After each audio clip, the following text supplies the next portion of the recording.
Hi everyone, today we're going to be looking at the Productivity Open P1AM Industrial Arduino Serial Monitor COM. Now the Arduino Integrated Development Environment, or IDE, has a built-in pop-up serial monitor, and the serial monitor can be used to receive and send data to our Arduino program. This would be a great feature to help us debug or control our programs or sketches. Now, detailed information contained in this video can be found at accautomation.ca. A link has been put in the description below. If you have not watched the other videos yet, there will be links in the description below that will start you at video 1. There will be links to the rest of the videos in the series as well. So up on my screen, you'll see that we have our productivity blocks program that we've done previously, in which if we follow this through, we look at the CPU switch, and if it is on, then we start blinking our CPU LED light. We're on for 250 milliseconds and off for 500 milliseconds. And then if our switch is off, then we set our CPU LED to low. So that was our program. So what we want to do is, let's make a program that will say every time we turn the switch on, it will also count into an integer. So the first thing we'll do is set up our serial communication. So we go to serial COM and we go start, and we drag this onto our setup. And what we'll do is we will make sure that our baud rate, we will set this to our quickest that we can do, 115,200. The parameters that we have are set defaults to 8 data bits, no parity, and 1 stop bit. And then our port is going to be our monitor port. So that is our serial communication setup. Then what we'll do is we will set our integer, and we'll bring this integer here, and our integer, we'll leave it as integer variable, and our value we're going to leave as 0. Then what we'll do is we will duplicate this, or clone. So we right click, clone, and we'll bring that down, and we'll say that if the switch is off, we again zero that out. Okay. So far that's what our program looks like. Next, what we'll do is we will print our number to our serial port. So again, we go to serial COM, we'll say print number, and while it's blinking, we're going to print number. And what we'll have to do is we will actually get rid of this number here, which is just 1. So we'll drag that back off. We'll take our integer variable, right click, and we'll hit clone, and we'll drag this down to our number that we're going to actually print. Then you'll also see on our print number, we'll have this new line, which we will leave as true. That means that as it prints, it will print the value, then go to the next line for us automatically. So then next, what we want to do is we want to do a math function to actually increment that value. So let's do math, and we'll take the add. So we'll take our integer value, and we're going to add 1 to it. So we'll just double click on that, add 1. And so that will be our program. So once again, if we review this, we are setting up our serial port, 115,200 for the baud rate or speed at which we're communicating to that port. We have our serial monitor, or serial communication, 8 data bits, no parity, 1 stop bit, and we're going to our monitor. We're going to set our integer to 0 when we first go through the loop. Then if our switch is on, what we do is we blink our LED, 250 milliseconds on, 500 milliseconds off. We print our value onto our monitor, and then we start a new line. And then we add 1 to our integer value, and then it continuously loops to get back again. So that's what we are. And then when we turn the switch off, it will set our variable. So next what we do is we'll verify that program.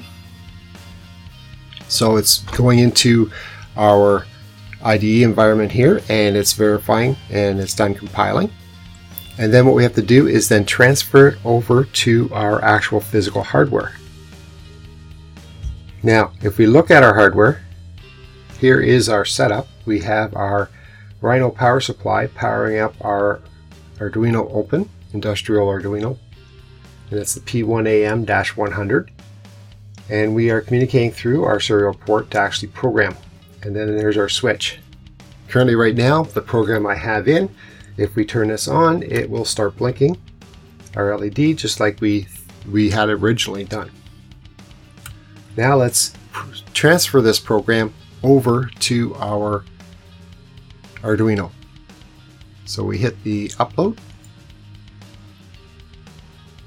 and it's going to transfer that up, and right now it has upload is done.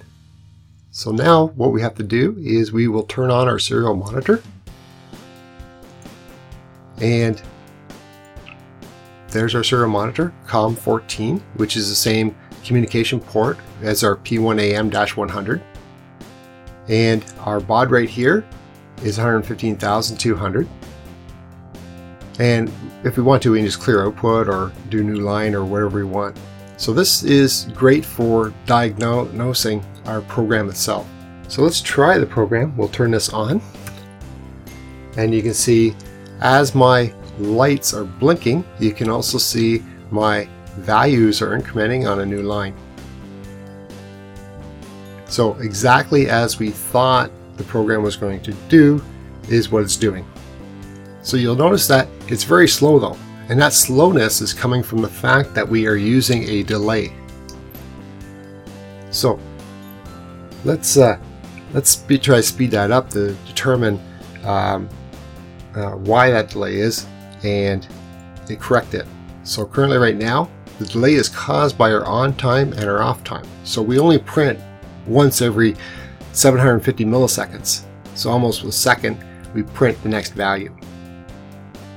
So that's not very good if we want to scan our program and keep that program going so that we can determine things like other switches or push buttons or other items that are happening at our program at the same time. So let's change that, and we will get rid of the blinking and we'll just turn that LED high. So that's what our next part of our programming will be. So let's do that right now. And what we'll do is we will take this value here, remove these, we'll take this blinking and we'll just remove that. Then we can put this back up and lock it into place. Then what we'll do is we will duplicate our set CPU LED value. We could also go into the P1AM CPU, and you can see a set value there too. So either way we could do that, and we will bring that up and drop it in, and we'll set that to again high. So now if we try this program, we'll see what it's going to look like. So again, we'll verify that program, and it's verifying right now, and that's basically taking our productivity blocks program, converting it into our C++ so that all the syntax is correct for us. Then we can transfer or upload that to our actual unit.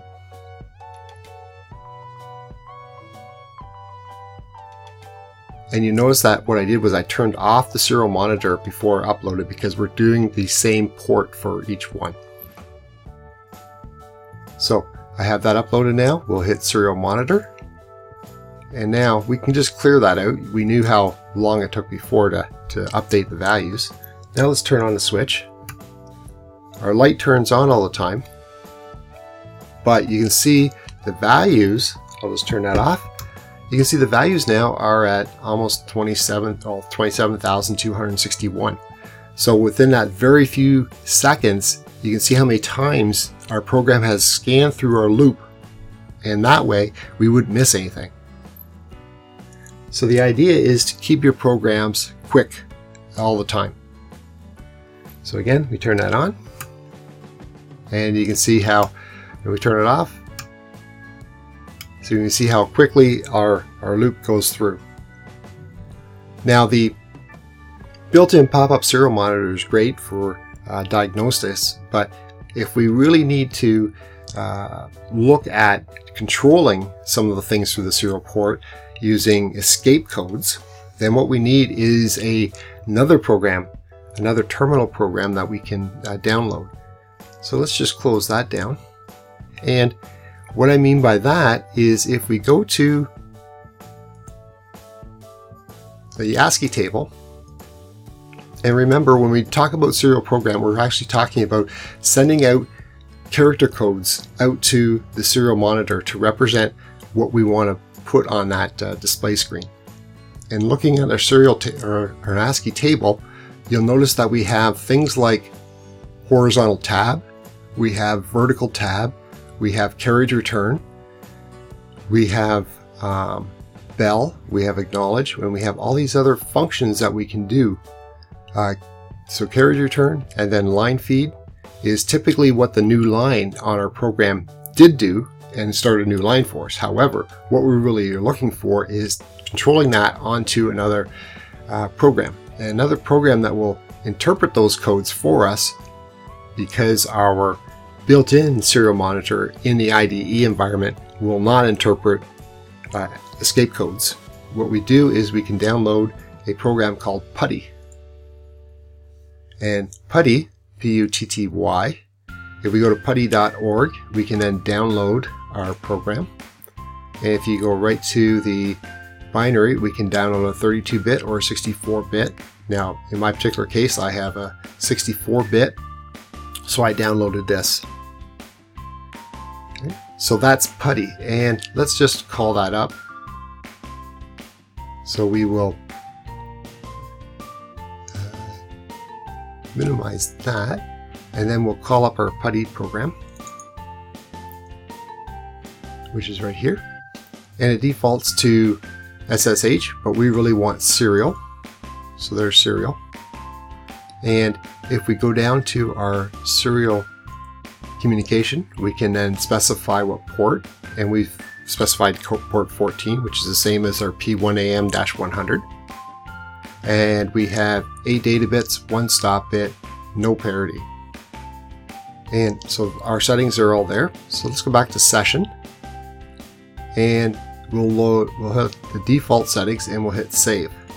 So now every time we start Putty, it'll start with COM14 serial 115,200. Then we will hit open.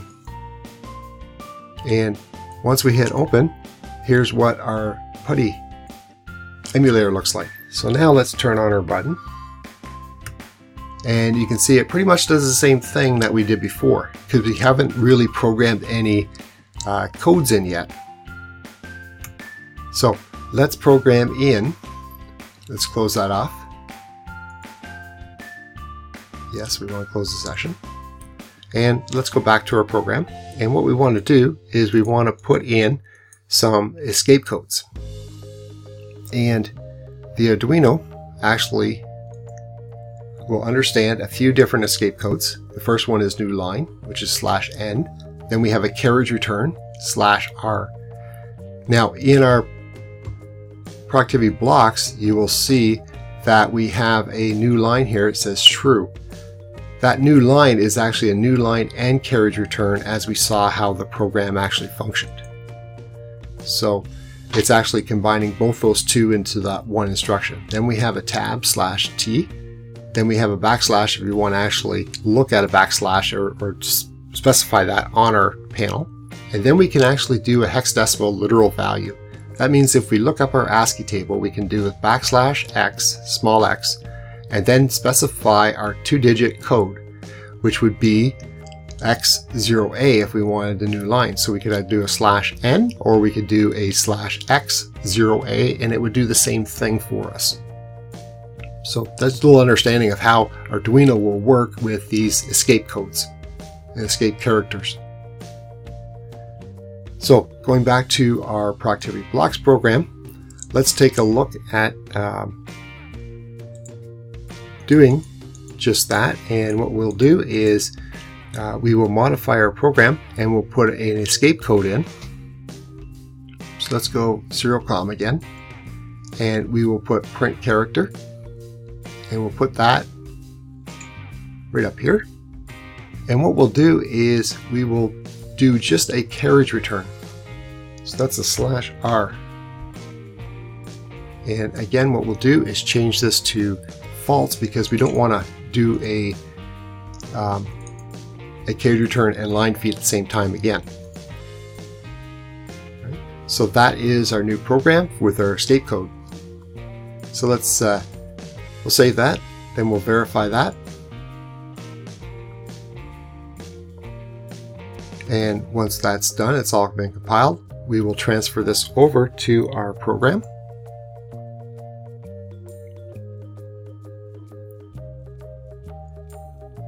There we go. So our upload is now done. And what we'll do is call up Putty again. And when we call up Putty this time, you'll notice that it automatically defaults to our serial port COM14. So we'll open that. And let's run our program. Let's turn that on.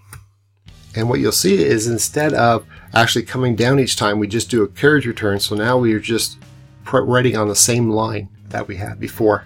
We'll turn that off.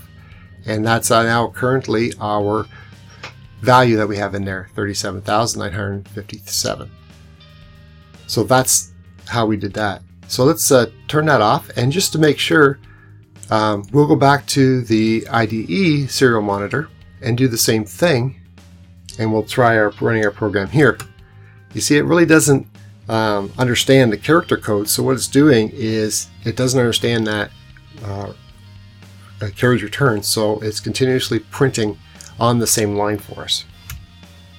And I'll stop that. So we just have one continuous line because it's not starting that code. So you'll see that the Arduino IDE serial monitor is great for quick troubleshooting. However, if you really want to experience with the serial or the escape codes, you really need a program like Putty in order to do so. If you enjoyed this video, please hit the like button below. If you have any questions about the video, please leave a comment below and I'll do my best to answer it. If you want more information about us, or you want our free ebooks on numbering systems or bus data logging, please click on the link in the description below to get it. A new video is put out every Monday, so make sure you hit the subscribe button so you get more videos like this in the future. Remember to click the bell beside your subscription to actually receive those notifications. Thanks so much for watching. I'll see you next time. Stay safe.